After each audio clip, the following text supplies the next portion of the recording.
What is up, guys? We are back for episode 11 of the GetSum podcast, where we talk all things Dud Dynasty, and we are here for the award ceremony. All 12 votes have been casted. It's time to find out who's going to earn these awards. There's a lot of awards out there, and there's a lot of people that deserved them. Guess we'll see if those people who deserved them ended up getting them. All right. On to the first one. Obviously, these three have already been done. Trey McBride, tight end of the year. RB of the year going to Christian McCaffrey. And wide receiver of the year is the newest one. This one is going to Puka Nacua. For some reason, I forgot to add the Brock Purdy slide. That was what this one was supposed to be, so I accidentally just showed this one without talking about it before. But yeah, wide receiver of the year went to Puka Nacua.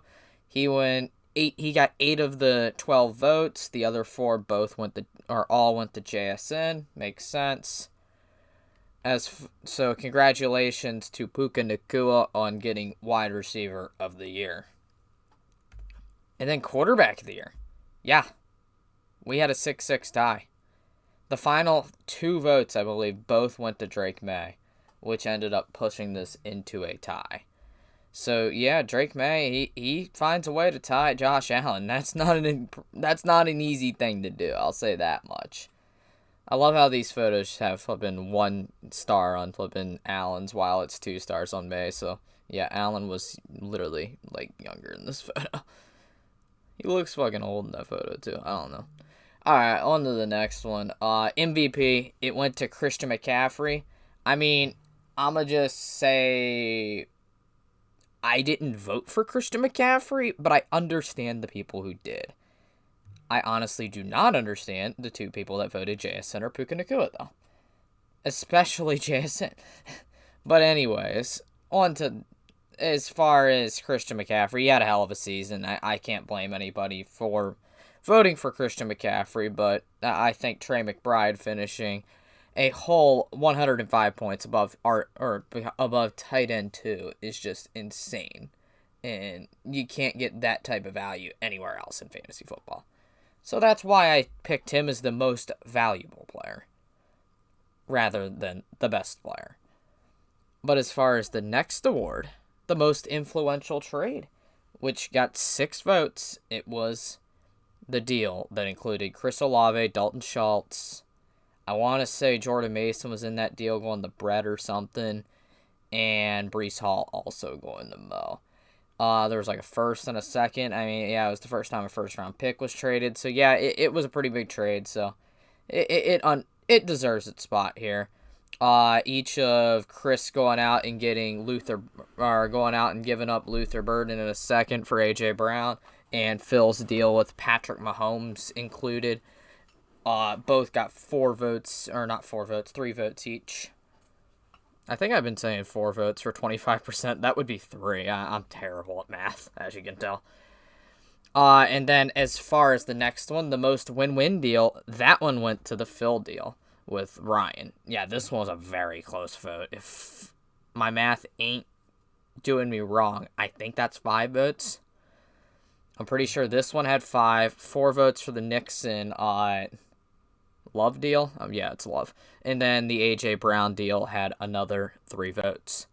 Yeah, I mean, literally anybody could have won this award, but I'm going to be honest, it was the one that I voted for. So, hey, at least everyone agreed with me, I guess. Or not everyone. 4 people agreed with me. But yeah, overall, I understand how this deal won because it helped out both sides for sure. On to the biggest fleece.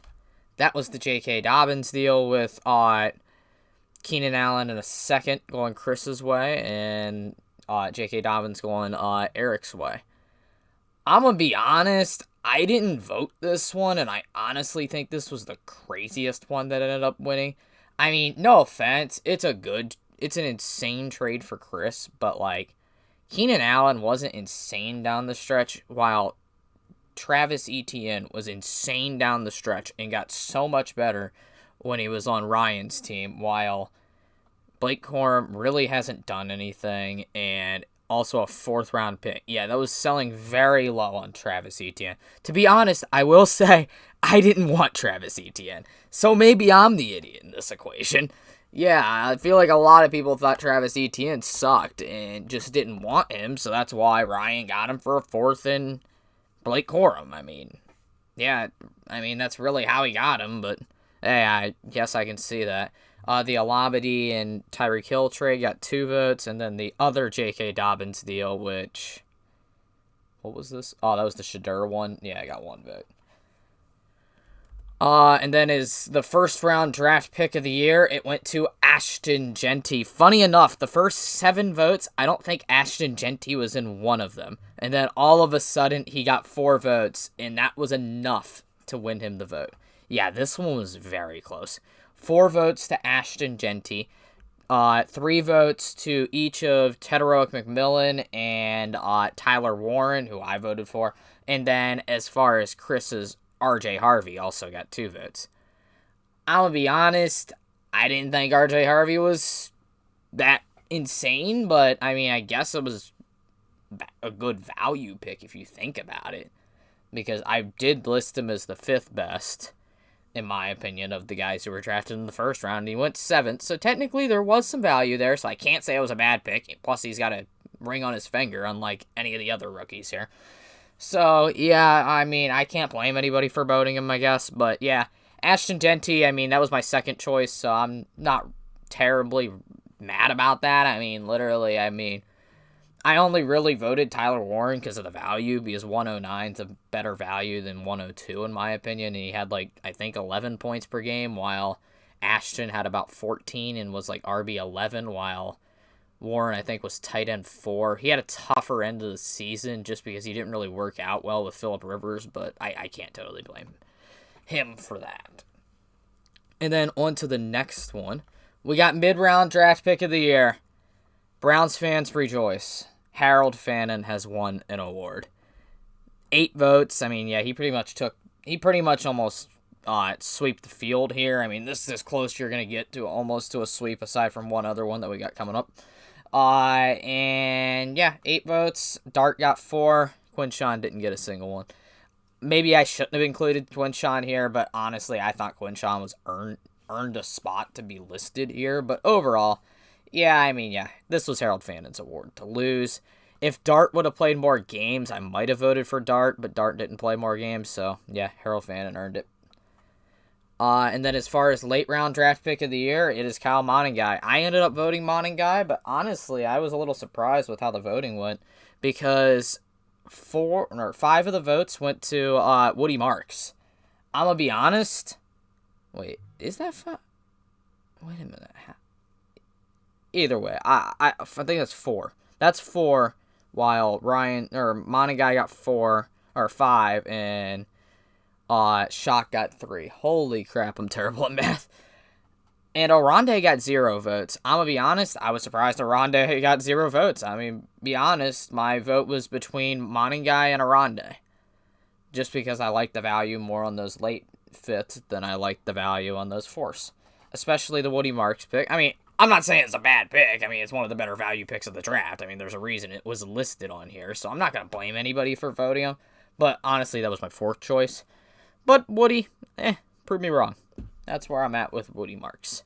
And yeah, Kyle Monangai won, and that was my choice, so happy with Kyle Monangai getting this win. As far as team performance of the year, I mean, could it be anything else? It can't. I mean, I thought this one was going to sweep the field because the first 8 votes, I'm pretty sure it was picked by everybody. And then, I believe somebody ended up voting for Andy, and then somebody else ended up voting for Turd Ferguson as the final voter. And then that was about it. I mean, 10 votes. I mean, it's not easy to get 10 votes. So, yeah. Ryan got those 10 votes. I mean, it's the best performance in league history. He earned it. I'm going to be honest. I thought there could have been more for Turd Ferguson just because the game meant more. But overall, I mean, yeah, I wasn't going to vote against the best performance of the year. And then game of the year ended up going to the round 2 matchup of Kittle versus Bishop Sycamore. I mean, does this surprise anybody? I mean, this should have been the vote. I'm just happy it ended up going that way. There was 2 votes for the Bishop Sycamore versus the Tuggers. 1 vote for the Tuggers versus Team IR, and then 1 vote for Kiddo League All-Stars versus, I want to say that's Brian. I could be wrong. I don't have the list like here, but I'm pretty sure it was against Taco Bell guy. And then as far as the final one, Executive of the Year, congratulations to your champion, Chris, on being named Executive of the Year. With 6 votes from his peers.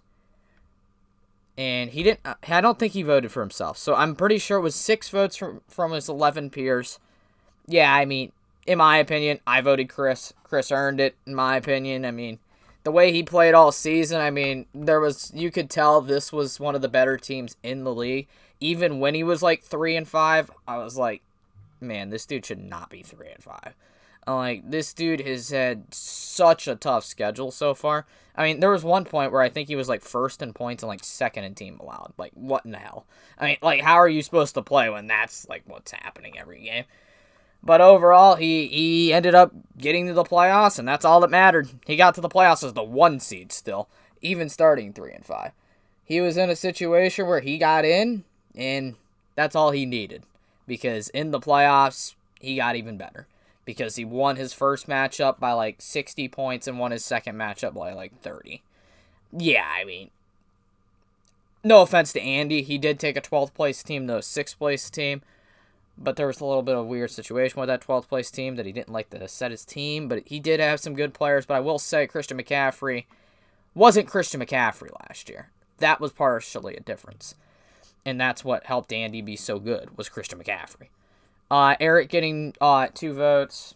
I understand that. Eric had a solid season. He went from, I want to say, 6th place to finish. Was Eric 6th place? I want to say he was 6th place. Nah, Eric was 5th place because he got pick 8, I believe. I forget who he picked as pick. Oh, geez. I think that was Matthew Golden. Ouch. And then Ryan, I mean, he went from 4th place to 4th place, which doesn't sound like he got better. But I'm pretty sure he started like 3-6 to start the year. And then just went on an insane spree of just going on flipping high-scoring games and everything. I mean, at one point, it looked like Ryan was going to be the odds-on favorite to win this championship. But that did not happen because Chris, he got better in the playoffs. And you can't blame that. I mean, it was a heck of a performance. Now that I think about it, I'm pretty sure he only scored like 90 points in that game. So I think Chris won by almost 100. I think it was 102 he won by. Yeah, insane. So yeah, he won both of his playoff games by like almost 140 points. Yeah, I mean, Chris deserved this award. So yeah, this is why we're going with Chris here. And that's pretty much it. Congratulations at the awards ceremony. Congratulations to everybody who had a player get voted for. Congratulations. That's about it. I'll see you in the next one. See ya and goodbye.